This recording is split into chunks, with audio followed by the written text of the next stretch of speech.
Hello friends, welcome again to my channel.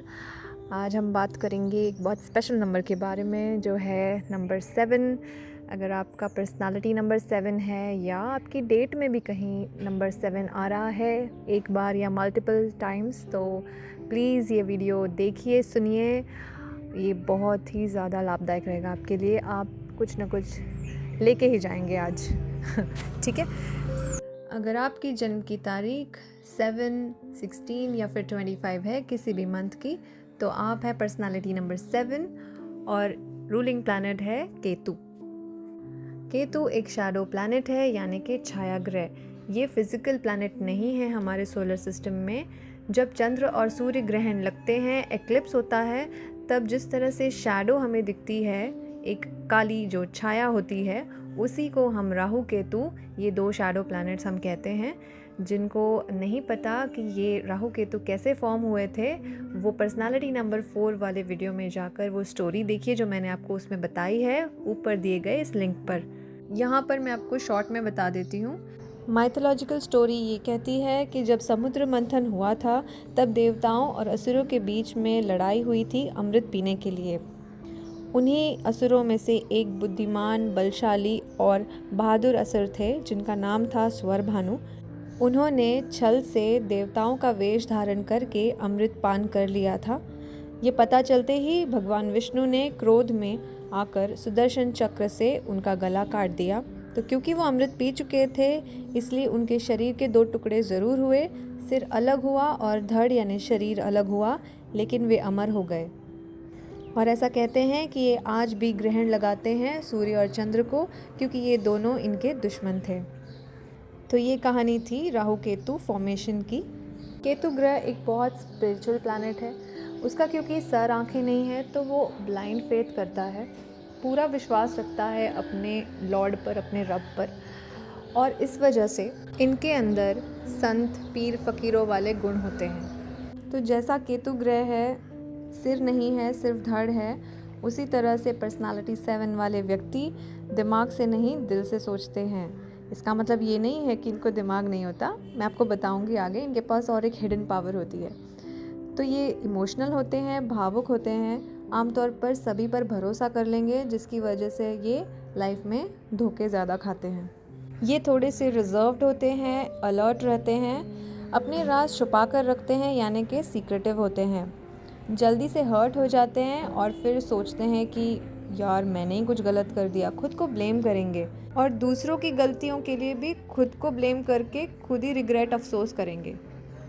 दोस्तों के लिए ये जान भी देने को तैयार हैं। अपने काम में मग्न रहते हैं, फिर दिन रात एक कर देते हैं, देखते नहीं हैं टाइम क्या हो रहा है। डीप थिंकर्स होते हैं, यानी कि रिसर्चर माइंड होता है इनका। हर चीज़ की तह तक जाना इनको बखूबी आता है और काम को ये अपने तरीके से करना ही पसंद करते हैं। स्लो लर्नर्स होते हैं, बात को समझने में थोड़ी सी देरी हो सकती है और जनरली धोखा खाकर ही सीखते हैं।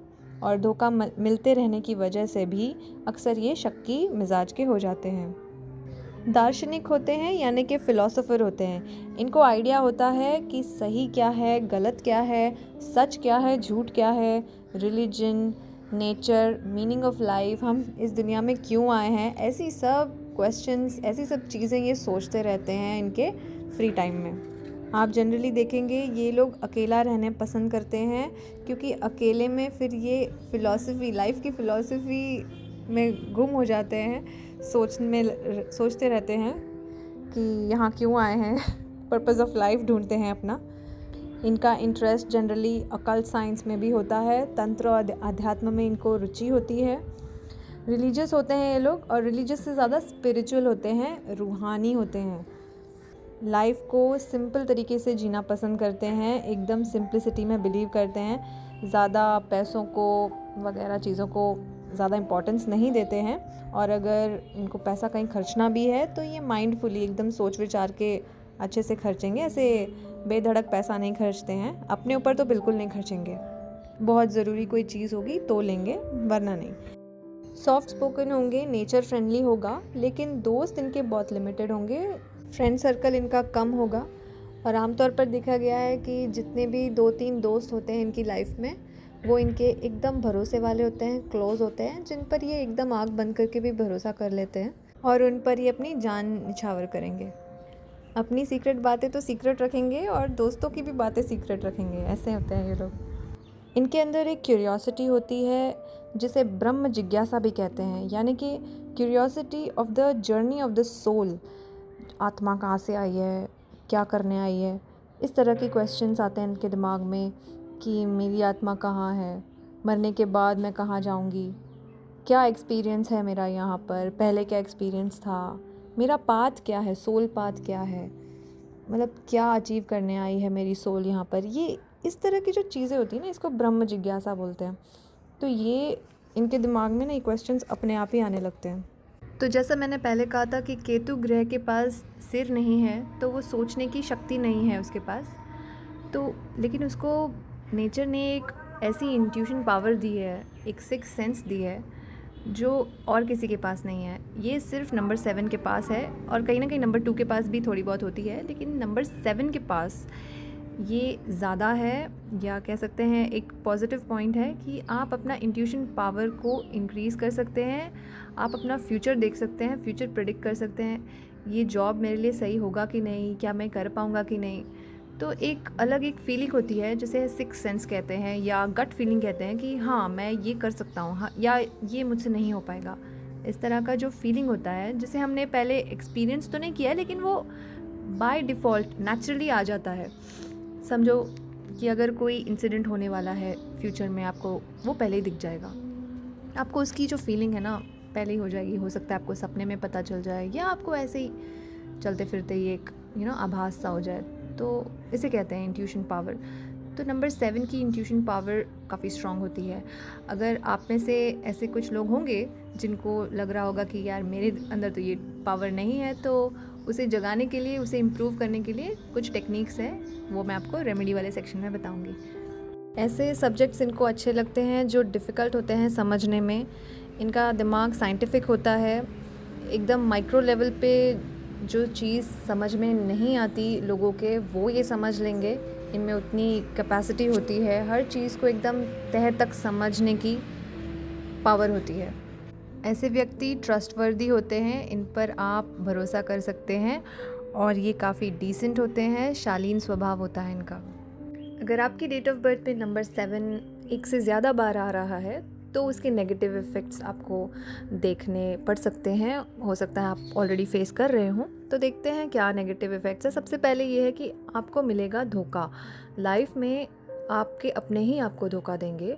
वो आपकी फैमिली के कुछ लोग हो सकते हैं, आपके भाई बहन हो सकते हैं, कज़न्स, फ्रेंड्स, रिलेटिव्स, एनीवन। ऐसे लोग जिन पर आप भरोसा करते हैं, फिर उन्होंने आपका भरोसा तोड़ा होगा, ऐसा कुछ किया होगा जिससे आप निराश हो गए, डिसअपॉइंट हो गए होंगे, हताश हो गए होंगे, और फिर लोगों से जो ट्रस्ट है वो उठ गया होगा, भरोसा उठ गया होगा। और कहीं ना कहीं आप अपनी लाइफ में फिर अब लोगों पर भरोसा करना भी आपके लिए बड़ा मुश्किल होगा ये काम।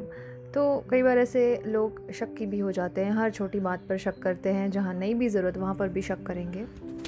तो मनी मैटर में भी आपको कहीं ना कहीं लॉस, कहीं ना कहीं फ्रॉड और चीटिंग का सामना करना पड़ सकता है अपनी लाइफ में। दूसरा है कि उतावलेपन में आकर जल्दबाजी में कोई भी डिसीजन या एक्शन नहीं लेना चाहिए आपको, क्योंकि सिक्के के हर पहलू को अच्छे से जांच कर ही कुछ निर्णय लेना चाहिए। ये टेंडेंसी हो जाती है कि जल्दबाजी में आके ना भावुक होकर कोई एक्शन कर दिया, कोई डिसीजन ले लिया, बाद में पछता रहे हैं। तो ये चीज़ से आपको बचना चाहिए। नेक्स्ट है कि क्योंकि रूलिंग प्लैनेट केतु है, तो केतु आपको घर परिवार से, समाज से काटेगा, डिटैच करेगा, दूर करेगा। वो क्यों करेगा? वो इसलिए क्योंकि वो चाहता है कि आप अपने अंदर उतरें, अपनी रूह को समझें, पहचानें और रब को जानें। रब को तो खैर कोई जान नहीं सकता है। बड़े बड़े पीर फ़कीर भी आए, वो भी बता नहीं पाए कि रब क्या चीज़ है। लेकिन जो एक पॉजिटिव एनर्जी हमें मिलती है हमारे रब से, भगवान से, जिन्हें भी हम मानते हैं, तो वो पॉजिटिव एनर्जी को लेने के लिए आपको केपेबल बनाता है केतु ग्रह। तो आप अपने आप को इस तरह से क्या कहते हैं, लकी समझ सकते हैं कि आपको इसकी एनर्जी को पॉजिटिव डायरेक्शन में लेके जाना चाहिए। अगर वो नेगेटिव में जा रही है तो ये सब चीज़ें आपके साथ हो सकती हैं। जैसे मैंने आपको पहले बताया, आप समाज से कट सकते हैं, तो आपको क्वालिटी टाइम स्पेंड करना चाहिए अपनी फैमिली के साथ, फ्रेंड्स के साथ। भरोसा जल्दी नहीं करना है लोगों पे, अच्छे से जानकारी ले लीजिए, इन्फॉर्मेशन लीजिए और फिर ही कुछ डिसीजन कीजिए। एकदम मतलब भावुक होके आप कुछ भी कमिट मत कीजिए। सोच समझ के कोई भी फैसला किया कीजिए लाइफ में। आपको कहीं ना कहीं फिर सैडनेस होगी, डिसअपॉइंटमेंट्स होगी, आपको ऐसे लगेगा कि मैं अकेला ही रह गया दुनिया में, मैं अकेला ही हूँ, कोई मुझे समझता नहीं। इस तरह की फीलिंग्स आनी आपके जहन में, ये सब फीलिंग्स आनी बहुत ही नॉर्मल सी बात है, because you are facing the effects और the energies of Ketu. That's why ये सब हो रहा है आपके साथ, क्योंकि आपकी बर्थ डेट में 7 का ये एक प्रभाव है। तो इसे आपको पॉजिटिव डायरेक्शन में लेके जाना ज़रूरी है। तो इस तरह से अगर आप फील कर रहे हो तो आप उसे एक्सेप्ट कीजिए, क्योंकि हम जनरली ये टेंडेंसी होती है कि नहीं, अगर मैं ऐसा फील कर रही हूँ मतलब मुझ में कोई गलती है, नहीं मुझ में कोई कमी है। नहीं, ऐसा नहीं होता है। हर एक इंसान अलग होता है, हर एक पर्सनालिटी अलग होती है।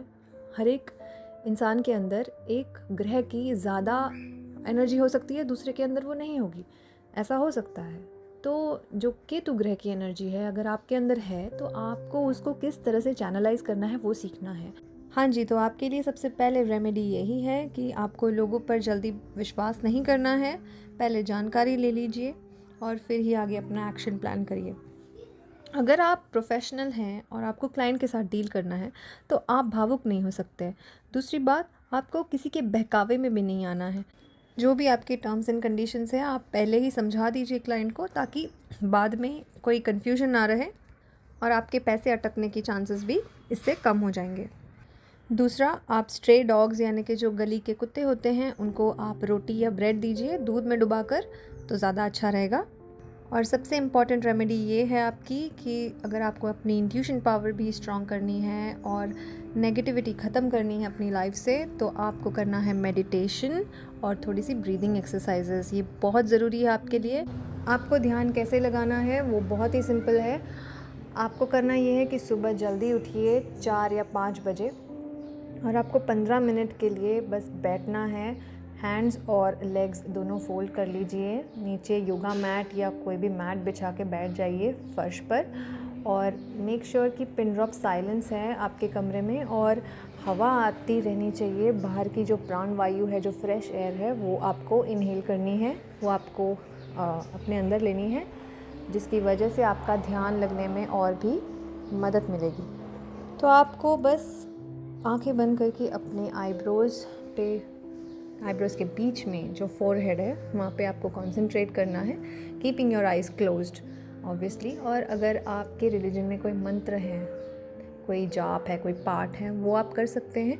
और अगर आपको कोई पाठ मंत्र का जाप नहीं करना है तो सिंपली फोकस कीजिए अपने फोरहेड पर, एक पॉइंट पर। आपको एक सोर्स ऑफ लाइट दिखेगा। वो सोर्स ऑफ लाइट हमारी सोल होती है, हमारी रूह होती है, और हमें इसे कनेक्ट करना है to the divine, to the positive energies of the universe. तो उसे आप धीरे धीरे करिए, रोज़ करिए, रेगुलरली करिए। बिल्कुल भी इसे करके छोड़िए मत। ये नहीं कि कुछ दिन कर लिया फिर छोड़ दिया, नहीं, कंटिन्यूसली करते जाइए। आप देखेंगे कि धीरे धीरे आपका ध्यान लगने लगेगा। पहले तो बहुत थॉट्स आएंगे आपके दिमाग में, नेगेटिव थॉट्स आएंगे, पॉजिटिव आएंगे, रोकिए मत, आने दीजिए। धीरे धीरे वो थॉट्स सबसाइड हो जाएंगे, कम हो जाएंगे, और धीरे धीरे आपका ध्यान लगने लगेगा। जब आप मेडिटेशन कर रहे हैं तो मेक श्योर कि आपकी जो ब्रीदिंग है वो नॉर्मल रहे, एकदम बहुत ज़्यादा डीप भी नहीं होनी चाहिए, ना शैलो होनी चाहिए। नॉर्मल जैसे हम सांस लेते हैं वैसे लेना है।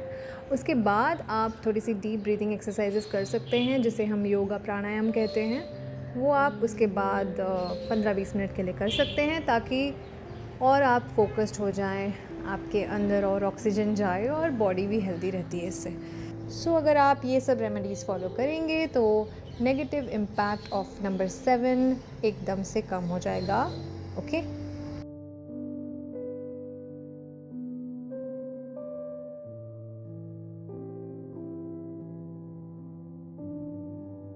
अगर आपको मेरा कंटेंट पसंद आ रहा है तो अभी सब्सक्राइब पे क्लिक करके बेल आइकन को ऑल ऑप्शन पर सेट कीजिए ताकि आपको नोटिफिकेशन मिले मेरे हर न्यू वीडियो अपलोड पर।